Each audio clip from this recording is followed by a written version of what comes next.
A biography worth sharing is that of my friend Constance, whose story goes by underestimated by so many, and most inspiring.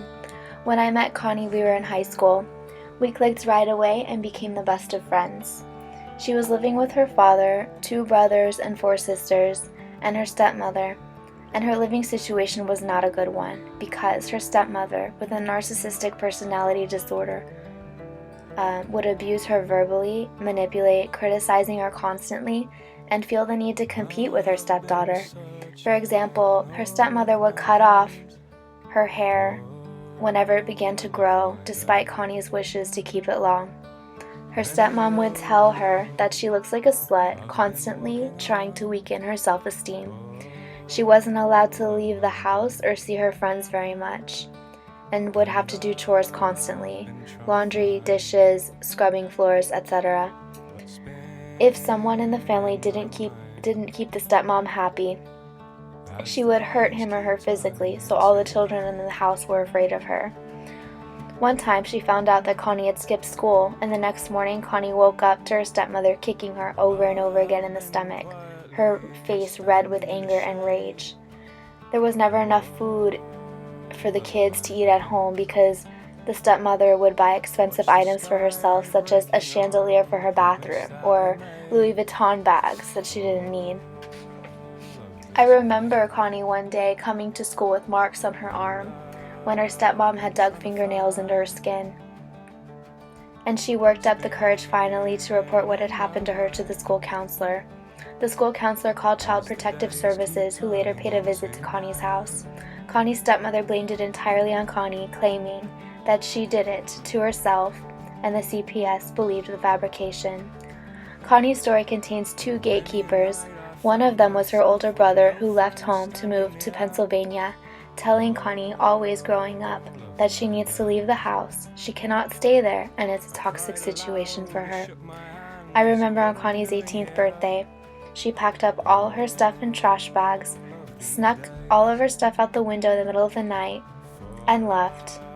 With anxiety problems, she entered a new world where she no longer lived in that situation. It wasn't easy in this new world of freedom, with pain in her heart from the emotional beatdown of her stepmom, no support from her father, and her brothers and sisters left behind in that hell. Well, at least she had some guidance from her grandmother, who was a mother figure to her. She had a profound impact in Connie's life. She gave Connie life advice such as getting car insurance as soon as she bought her first car, going to college, and pushing her to take more classes. Not long after, her grandmother passed away from kidney failure. The most difficult time for Connie was that she didn't have a home of her own. Moving constantly, she would sleep in her friends' couches, and anxiety from being cut off from the family.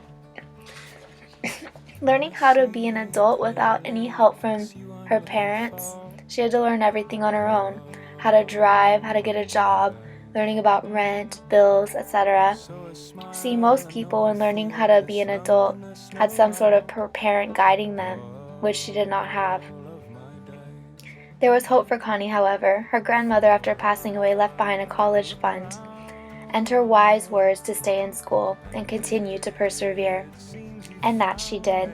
Connie continued to take classes at San Antonio College and decided her dream was to become a nurse. This is when Connie's stepmother came back into the picture.